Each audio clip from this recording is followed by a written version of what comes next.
Olá, que bom ter você aqui na nossa programação. Começa agora mais um Fiscalização Pública, o programa que acompanha e divulga o trabalho dos vereadores aqui da Câmara Municipal de Taubaté durante os seus respectivos mandatos. Neste programa, nós estamos recebendo a vereadora Thalita Cadeirante, do PSB. Vereadora, obrigado pela presença. Seja bem-vinda ao Fiscalização aqui de junho. Eu que agradeço o convite. É sempre um prazer vir aqui contar um pouquinho do nosso trabalho. A gente começa falando, vereadora, sobre contratos de publicidade feitos pela Prefeitura de Taubaté. Tem um requerimento do seu gabinete questionando, na verdade, são 2 contratos. E esses contratos são com quais empresas? Qual é esse questionamento que a senhora está fazendo? Certo, esses são contratos de publicidade, né? Do ano da pandemia, e um deles era um contrato referente a 12 meses para fazer a publicidade de todos os setores da prefeitura. E o outro contrato foi um contrato emergencial, feito sem licitação, e a gente fez o nosso requerimento pedindo para a prefeitura mandar uma cópia desse contrato para que a gente possa analisar, porque o Ministério Público fez uma ação judicial apontando irregularidades que pode enquadrar esse contrato em improbidade administrativa. Vereadora, aqui são 2 contratos, né? A primeira empresa é a RP Propaganda, no valor de 7 milhões, e o segundo caso é a empresa Aorta Comunicação, no valor de R$1.800.000. O que mais chama a atenção, o primeiro contrato ou o segundo contrato? O segundo contrato. O primeiro contrato, ele é um contrato firmado com licitação, para fazer a publicidade de todos os setores da prefeitura, né? Então, campanhas de vacinação, publicidade relacionadas à educação, a vagas em creche, todos os setores, né? Emprego, vagas de emprego, tudo que seja necessário da prefeitura publicizar.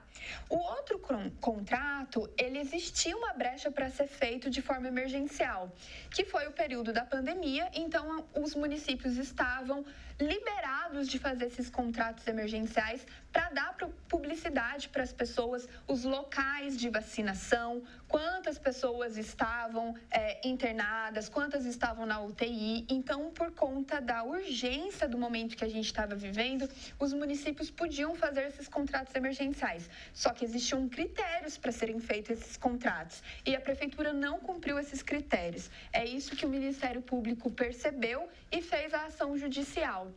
Os critérios seriam criar uma comissão, por exemplo, já que seria sem licitação, o prefeito não pode escolher da cabeça dele qual seria a melhor empresa. Então, seria criar uma comissão com os servidores da prefeitura para selecionar as empresas aí que poderiam oferecer a melhor propaganda, né, o melhor resultado de trabalho com um preço mais adequado do orçamento da prefeitura. E não foi feito isso, foi escolhido na canetada. O prefeito tirou da cartola aí qual seria a empresa. Então, esse foi um dos critérios que a prefeitura não seguiu. E aí, a outra grande problemática é que já tinha passado desse período urgente da prefeitura de dar essa publicidade. Então, quando o contrato foi firmado, a gente já estava um pouco aliviado em relação ao ponto mais crítico da pandemia, né? Então já não fazia mais sentido um contrato emergencial naquele período. A prefeitura se atrasou e mesmo depois fora desse prazo, atrasada, ela ainda fez um contrato que já não se justificava mais. Vereadora, um outro ponto do questionamento aqui do seu requerimento é que esses contratos deveriam estar disponibilizados na internet para serviço da população e eles não estão, é isso? Eles não estão. A gente verificou antes de vir aqui falar no programa, né? Até porque a gente faz o requerimento, chega para a prefeitura, então às vezes a gente, no momento do questionamento, a prefeitura pode se atentar e ir lá e disponibilizar, mas o nosso requerimento já está vindo aí, quase estourando o prazo para a prefeitura responder, e os contratos ainda não estão no portal da transparência para a população fiscalizar, para nós fiscalizarmos, né? Infelizmente, esse tem sido um problema com vários contratos da prefeitura, não é o único caso, esse contrato em específico.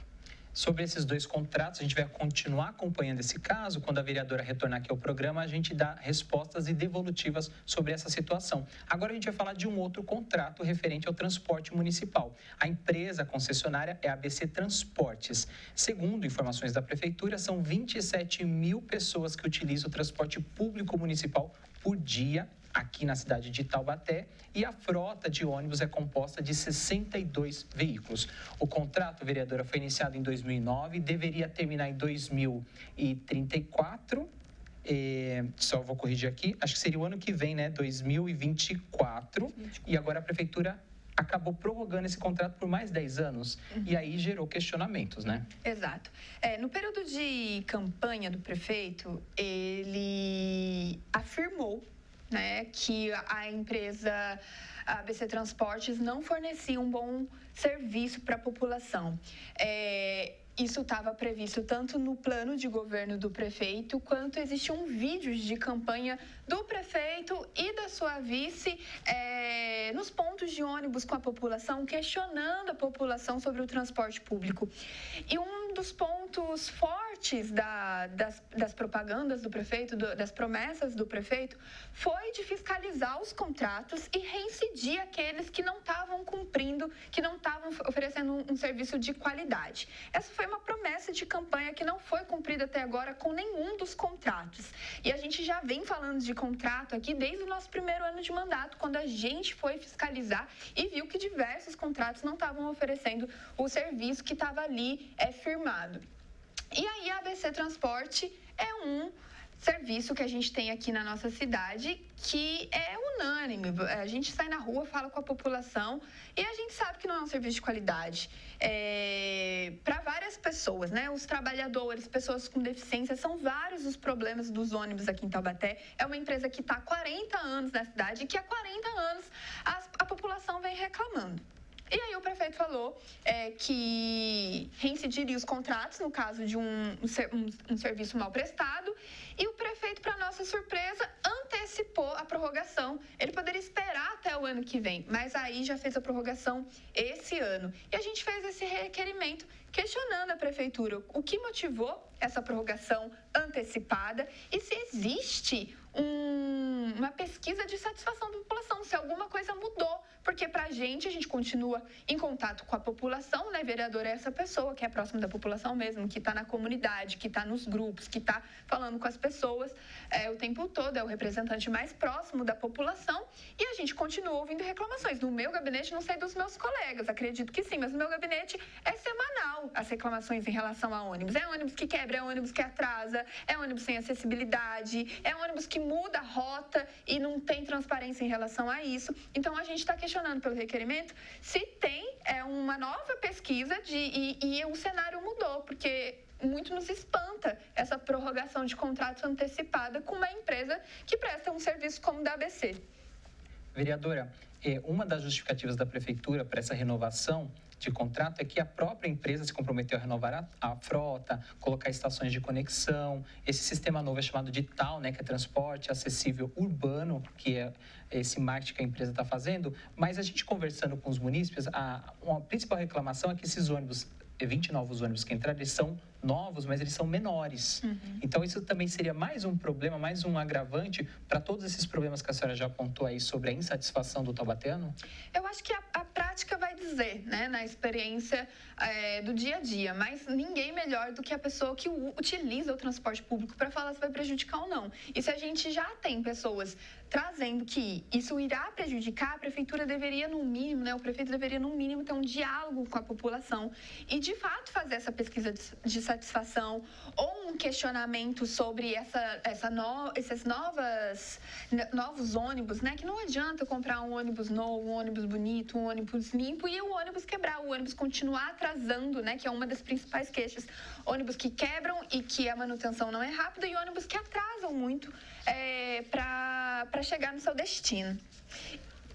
Também tem um aditivo nesse contrato, então a prefeitura vai estar pagando mais e a gente quer saber se a prefeitura está cobrando uma contrapartida da empresa, né? O que justifica a prefeitura passar, fazer um maior repasse para a ABC Transporte, qual que é a contrapartida, então, da ABC para o nosso município? Aqui a estimativa é que, em média, 35% a mais do valor do repasse seria essa média, né? É isso mesmo. A gente também vai continuar acompanhando essa pauta aqui, que é importante porque mexe com a vida de todo mundo, né, que utiliza o sistema público de transporte. Agora a gente vai falar sobre as locações lá no SEDES. Tem um auditório lá, ele é locado pela prefeitura para as empresas que fazem eventos, realizam diversas atividades nesse espaço, mas parece, vereadora, que esse espaço não está em condições adequadas de ser locado e também há um requerimento do seu gabinete. Exato, essa foi uma demanda de um pai que esteve lá na formatura do seu filho e relatou para a gente que as pessoas estavam passando mal no ambiente, que tinha um umidificador de ar, mas que não foi ligado. Quando questionado, foi dito que não estava funcionando. Então, ele trouxe essa preocupação, né? Porque é um bem material do nosso município. A gente aluga para empresas, né? Realizarem formações, realizarem formaturas. E a gente precisa cuidar desse bem, né? Precisa de manutenção, de uma boa infraestrutura, até porque é uma forma da gente ter arrecadação. Então, a gente está questionando a prefeitura como tem sido feita a manutenção, o que está funcionando, o que não está funcionando, o quanto a gente arrecada por ano e para onde é destinada essa arrecadação. Esse questionamento, vereadora, que a senhora acabou de pontuar, começou agora, esses eventos começaram a ser utilizados recentemente ou sempre foi uma prática do município locar esse espaço? Tem essa informação, como era feito nas outras gestões? A gente tem a percepção de que faz tempo que acontece isso. Acredito que na gestão passada já acontecia, sim. Mas é recente as reclamações que o nosso gabinete vem recebendo, né? A gente recebeu esse ano, desse pai é a que eu me lembro imediatamente de dizer, mas a gente já recebeu reclamações de professores também, que estavam lá no auditório e trouxeram para a gente a questão da infraestrutura. Mas já faz tempo, sim, que a gente loca lá o auditório do SEDES. A senhora comentou na sua resposta anterior, então também te preocupa o fato de não saber o quanto está sendo pago por essas empresas e também a destinação correta desses recursos. Exato. Na verdade, não é nem se é correto ou não é correto. A gente quer saber para onde vai, né? Porque é importante a gente dar publicidade e trazer transparência disso para as pessoas também. Que há as formas inovadoras que, às vezes, a prefeitura consegue aí alugar um espaço e, com esse recurso, a gente quer saber onde está sendo investido, para a gente poder dar publicidade para isso. Agora a gente vai trocar de pauta, a gente vai falar sobre saúde materna, saúde mental materna, porque no mês de maio, mês passado, teve audiência pública aqui na Câmara relacionado ao Maio Furta Cor, que é o mês que promove essa saúde mental relacionada às mães. É um tema novo, ainda está começando a ganhar corpo aqui no cenário nacional, mas Taubaté já saiu na frente e teve essa audiência pública. A vereadora Thalita presidiu essa audiência. E quais resultados vocês conseguiram obter nessa primeira experiência? Eu fiquei muito feliz quando eu fui procurada pelas meninas, psicólogas e mães, para a gente trazer o Maio Furta Cor aqui para Taubaté. A intenção delas é colocar o Maio Furta Cor no nosso calendário oficial, né? E para isso existem critérios. A nossa lei, né, ela propõe alguns critérios para que a gente coloque um dia no nosso calendário oficial. E um dos critérios é a relevância do tema, audiência pública, reuniões que aconteçam antes. Por isso, eu propus para elas que a gente fizesse uma audiência pública antes da gente protocolar o projeto, para que maio se torne o mês da campanha, né? Maio Furta Cor, para que a gente possa falar da saúde mental das mães. E eu fiquei muito feliz porque eu não sou mãe ainda, mas fui procurada por essas pessoas que confiam no meu trabalho, que mesmo eu ainda não sendo mãe, não compartilhando dessa realidade, elas acreditam na representatividade e na segurança, em segurança no meu mandato, em como eu vou tocar esse projeto, né? E aí eu convidei as vereadoras que são mães, né, nessa casa para comporem junto comigo. Então, essa audiência foi feita pela Procuradoria da Mulher, que é composta por mim, pela vereadora Elisa e pela vereadora Vivi, e elas compartilharam ali a presidência dessa audiência comigo, e foi um momento em que a gente pôde acessar alguns dados sobre a maternidade aqui em Taubaté. a gente ficou muito assustada com alguns dados, né? Uma em cada 4 mulheres tem depressão pós-parto, né? E muitas vezes essa depressão, esses sintomas começam durante a gestação, só que o diagnóstico ele vem tardiamente. E a gente pôde ouvir aí vários setores da prefeitura, a enfermagem básica, setor da educação, a maternidade. A gente teve vários relatos pessoais, inclusive, de servidoras ali que também são mães.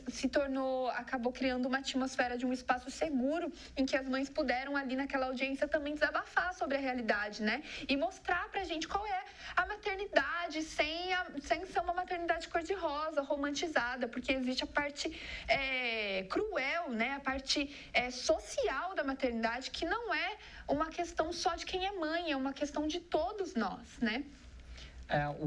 O evento discutiu várias consequências, né, da falta dessa saúde materna, como suicídio, ansiedade, depressão. Tem duas cores no calendário que a gente conhece muito, que é o Outubro Rosa e Novembro Azul. Poderia explicar para a gente por que o furta-cor e que cor seria essa? Claro, o nome chama bastante atenção mesmo, né? Furta-cor é aquela cor que muda de acordo com a luz, né? Muda a tonalidade de acordo com como a luz bate. E a maternidade é exatamente isso, né? Dependendo de onde você põe luz na maternidade, você tem uma percepção. Então, existe a parte do encantamento, do aprendizado com uma criança, mas existe a parte também da solidão da mãe na sociedade, né? Quando a mulher se torna mãe, ela acaba cria-se esse estereótipo de mãe e ela perde todo o resto daquilo que ela é. Porque ela também é uma mulher que trabalha, ela é uma mulher que tem sonhos, ela é uma mulher que viaja, ela é uma mulher que tem gostos, que tem hobbies, que tem lazer, que tem prazeres na vida. Mas a maternidade traz, né, de forma engessada, historicamente, socialmente, esse lugar de que a mãe, quando se torna mãe, ela vira apenas mãe.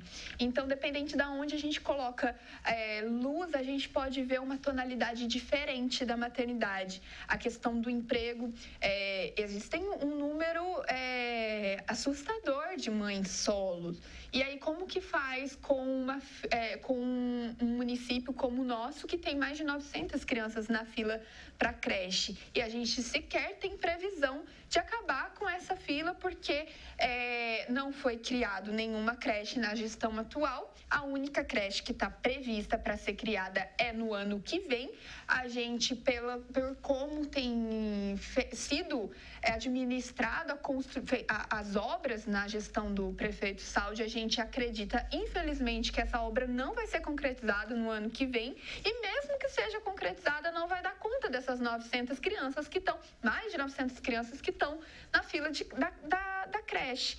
E essa também é uma luz, por isso é um problema de todos nós. Quando essa mãe não consegue trabalhar, o que acontece com ela? Quando essa criança precisa ficar sozinha, com quem que ela fica quando a mãe vai trabalhar?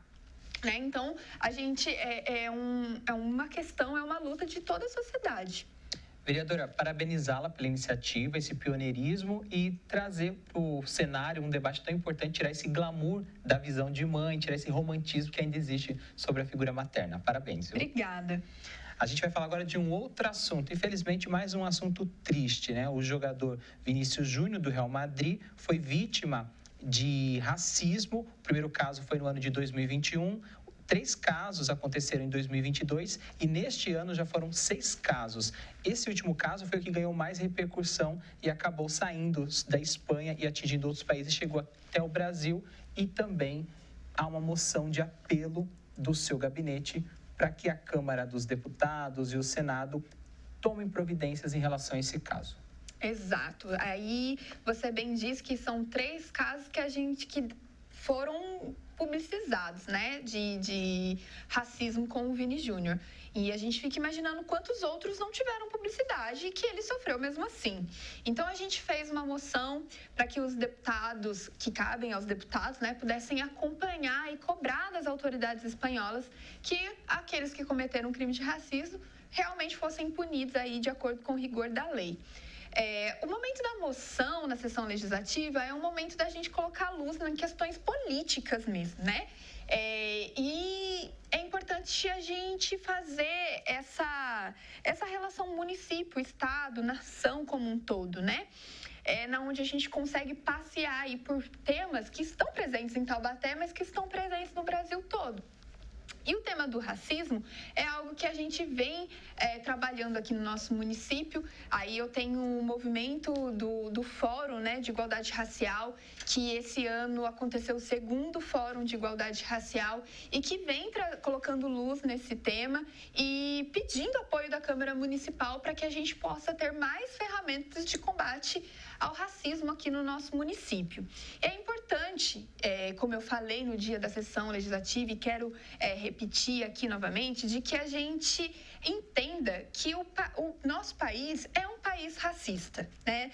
Falar que o país não é racista, falar que nós não somos racistas, não colabora com o debate. Por quê? O racismo não é só agredir fisicamente uma pessoa preta, não é só xingar uma pessoa preta, não é só não querer estar em contato, mas é sobre políticas públicas que colocam essas pessoas sempre em estado de vulnerabilidade. Então, se a gente for olhar pelas estatísticas, as mulheres que são mães e que são mães solos e que estão desempregadas, estatisticamente, a grande maioria são mulheres pretas. A maior parte de desemprego no nosso país são por parte de pessoas pretas que estão desempregadas. As mulheres que mais sofrem violência sexual ou agressão física são mulheres pretas. Então, essas pessoas, elas estão, por uma questão histórica e social, em um maior estado de vulnerabilidade no nosso país. Então, a gente precisa começar a pensar em políticas públicas de equiparação. E é por isso que não colabora a gente ficar se justificando que nós não somos racistas. Isso faz parte do nosso país, da construção do nosso país. O que a gente precisa, a partir de agora, é adotar uma postura antirracista. E aí, essa moção põe luz no que a Câmara Municipal de Taubaté pode fazer a respeito disso. E eu falei na última sessão legislativa, eu falei na sessão legislativa em que coloquei a moção e vou falar aqui de novo. A gente vem cobrando da Prefeitura que envie para essa casa os projetos relacionados aos conselhos municipais, que foi também uma promessa de campanha do prefeito Saldi. O Conselho Municipal nada mais é do que um espaço de participação popular. O prefeito, no seu primeiro ano de mandato, criou uma Secretaria de Cidadania e Justiça, em que um dos seus principais objetivos era gerir os conselhos. A gente tem um cargo na cidade hoje, que é o gestor de conselhos. É um cargo comissionado, que a pessoa ganha um salário para gerir conselhos. E a promessa do prefeito era de que a gente ampliaria esses conselhos municipais. Os projetos de conselhos municipais estavam nessa casa. A gente teve nessa casa, já chegou para essa casa, para tramitar nessa casa, o Conselho Municipal de Igualdade Racial. E foi retirado. Então, meu último requerimento da última sessão legislativa, antes do nosso recesso de sessões, foi cobrando a Prefeitura um prazo final para o retorno desses projetos. Porque já foi dito que estava em análise final, só que a análise final da análise final da análise final é um critério para mandar projetos que já estavam prontos. E aí fica o questionamento: a Prefeitura é racista? Esta Casa Municipal tem tomado atitudes, posicionamentos racistas? Porque aqui a gente também pode criar ferramentas de combater o racismo e de criar essa igualdade racial na nossa cidade. Então, a gente precisa se posicionar a favor desses conselhos municipais que vão ser uma ferramenta de luta. Vereadora, quero agradecer a sua presença, a sua participação, só complementar a sua fala, né? Os maiores índices também de criminalidade são com homens pretos também, né? Então, a gente mostra como isso está estruturado e, infelizmente, está dentro da nossa sociedade. A gente precisa não só combater o racismo, mas também ter essa postura antirracista. Quero agradecer a sua participação. A gente tem um recesso agora parlamentar, então o próximo fiscalização fica para agosto e eu espero a sua presença aqui. Eu agradeço, vou aguardar o convite. Esse recesso é importante sempre avisar para a população que é um recesso da sessão legislativa, mas que a gente, enquanto vereador, não tem férias, então o nosso gabinete continua funcionando durante todo o mês de julho, de portas abertas para te receber. Muito obrigada. Eu que agradeço. Sendo assim, encerramos mais um Fiscalização Pública. Neste programa, nós conversamos com a vereadora Thalita Cadeirante, do PSB. Você pode rever este e outros programas através das nossas plataformas digitais e nosso canal no YouTube, youtube.com/TVC Taubaté. A partir de agosto, temos novidades aqui na programação da TV Câmara. É a estreia do Desbravando Taubaté, um programa que explora os 4 cantos da cidade, mostrando a arquitetura, o patrimônio, a cultura, através de histórias de pessoas que fizeram e fazem a história do povo taubateano acontecer. É o nosso convite para você, a partir de agosto, aqui na nossa programação. Quero agradecer a sua audiência, a sua companhia. Muito obrigado e a gente te espera e te encontro no próximo programa. TV Câmara Taubaté, a primeira TV legislativa do Vale. Tchau, tchau.